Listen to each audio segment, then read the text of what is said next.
Mag time attack tayo. Ganda. Ganda ng view. Let's go. Pamote muna. Oy. Gago.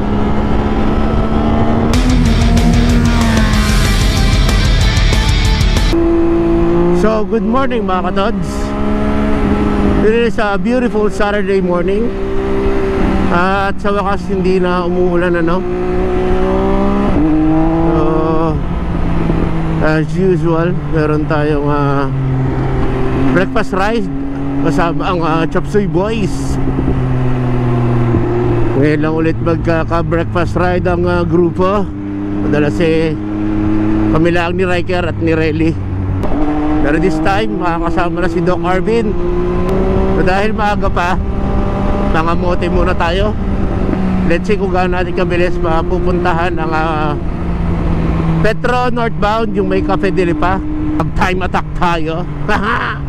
Ganda. Ganda ng view. So tingnan natin ilang minuto natin makukuha from here ang Petron Cafe de Lipa. Ko lang umalis tong mga to. Tagal So time check 5:49. Let's go.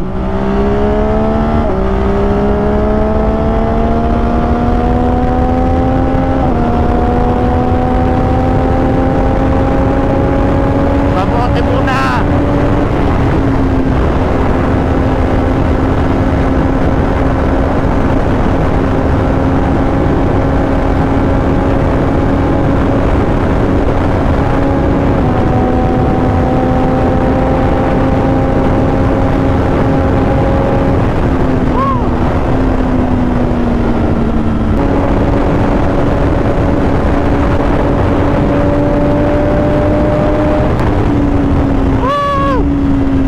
Mga debris.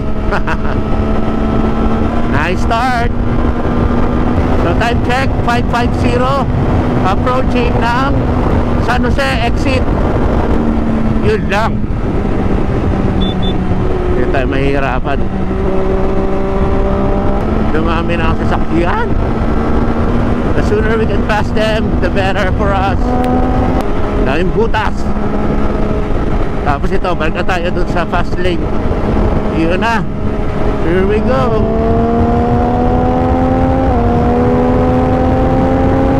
Perfect.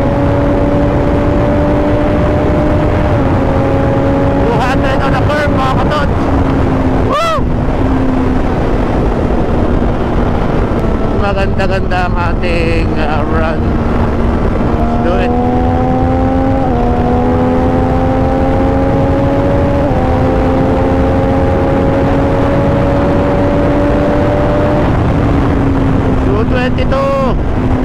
Daming hiwa ng daan. First Petron, time check 5:53. Yun lang. Wala tayong magagawa pag ganito. Ayaw naman nating mabangga. Kalilipat. Sabi na hindi ka pwede basta-basta magpas ng fast speed. Yung iba dyan hindi marunong tumingin ng side mirror. So every time you pass, busina ilaw. Let them know you're coming. Ang galing! Ang galing! Kasi tayo yung nakamotor, tayo yung mamamatay. Hindi naman sila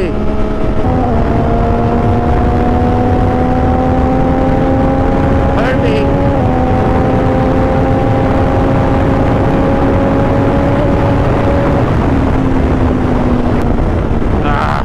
Shit. Lipat-lipat. Approaching Tambo exit. Time check 5:55. Foggy o smoky. Yun lang. Daming sasakyan. Hope we can get past them. Mamanhid ang kamay natin. Sobrang gigil sa handlebars.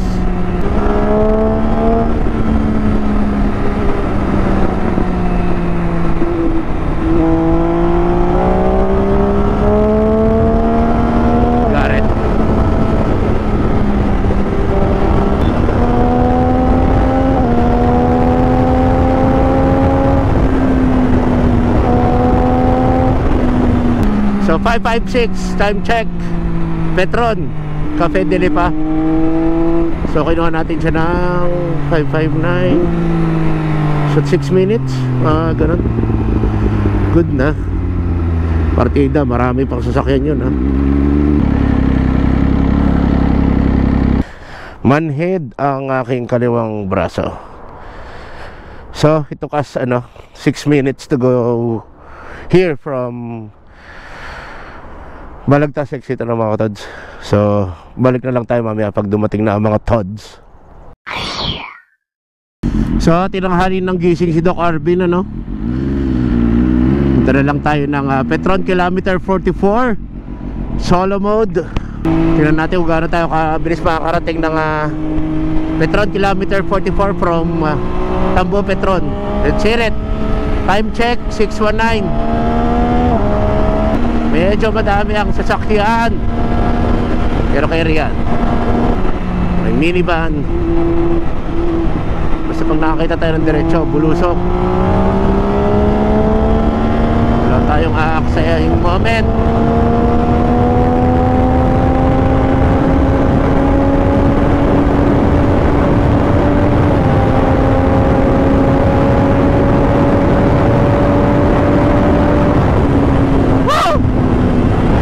Tayo inaantok, pero buhay na ang ating dugo. Pag pumila ng ganyan, patay tayo dyan. Tari ko, hindi naman tayo magaling tumahi ng karsada at high speed, mga katods. Sa scrambler medyo kaya ko, pero dito hindi. Hirapan tayo sa mga turns. Again, huwag nyo pong gagayahin ang ginagawa nila Beach, mga katods. Ito po'y napakadelikado.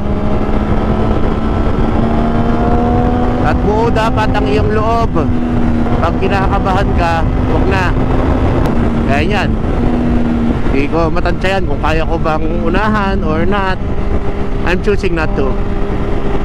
Kasi diretso naman yung pagkatapos ito. Makakabakbak ulit ako pagkatapos ito. Yan na.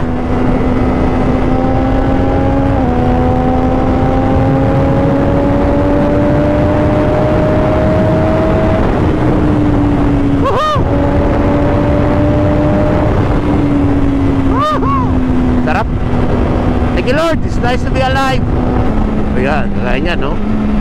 Kaya lang lilipat kasi naiwas sa lubak. Not minding na baka may umo-overtake. Oy! Gago.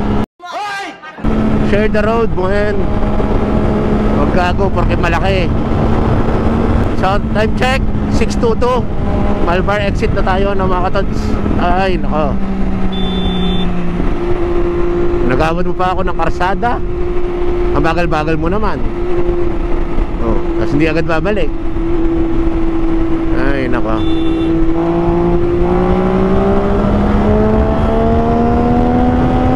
Sira mo time lap ko eh.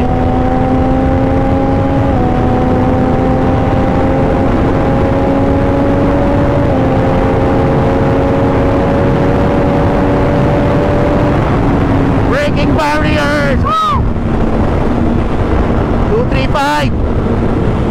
Haha! Sarap! Nung una ako nag-speed sa scrambler, mga ano yun, 130. Takot na takot na ako nun, mga katods. Tapos mga 3 buwan nasanay na ako sa power. Kasi hindi naman bigla ang power ng ano eh, ng scrambler. Tandaan siya.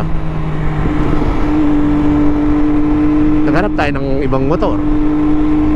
So bumili tayo ng Ducati Monster. Di doon ako unang natuto mag 200 203 ata. Yun. In love na sana ako sa bike na yon. Kaso katangahan ko, I dropped the bike injuring my right knee. So napilay ako ng 1 linggo. And plus hindi naman siya brand new sa akin. So binenta ko rin siya, nag-end up ibenta para mabili natin tong F3. And so far, I'm loving this bike. Unang-una kasi abot ko, magaan. Tapos Uli naman siya. Hindi siya 200 horsepower, pero hindi naman siya maiiwan ng mga litro na naka Street Fighter o Panigale. Nimble. Noon na lang medyo nabibisit ako eh, na hindi tama yung aking riding position, kaya lumasakit yung bato ko tsaka kamay. Ay putya, yun lang.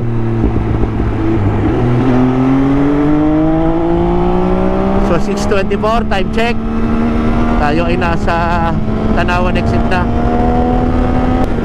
Nasa ano yata tayo nasa kondisyon. Oh my God! Ay nako, yun lang. Pag ganito wala na tayong magagawa. Talagang malas-malas, maapektuhan yung oras natin. Bilis eh. Ay nako, shedding seconds tayo dito.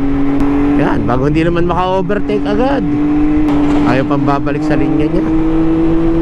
Bumalik ka na. Parang bagal-bagal. Pakabagal mo naman.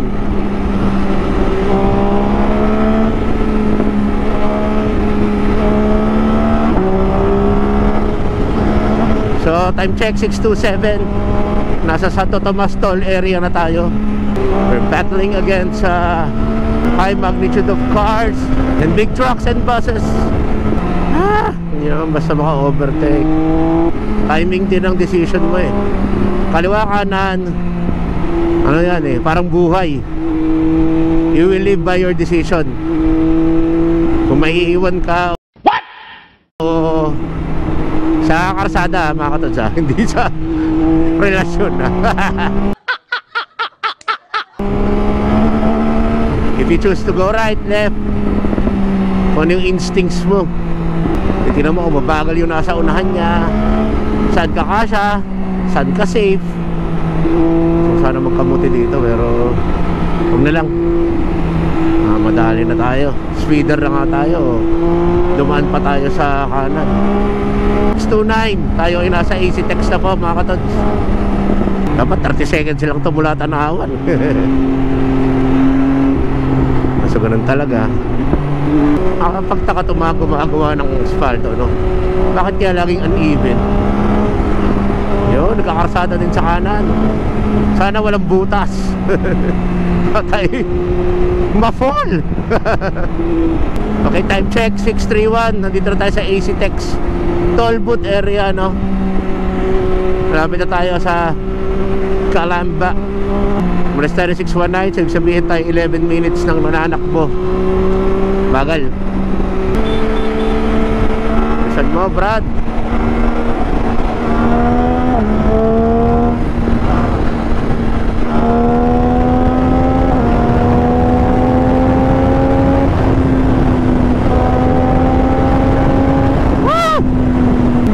Good luck sa atin pa uwi mamaya.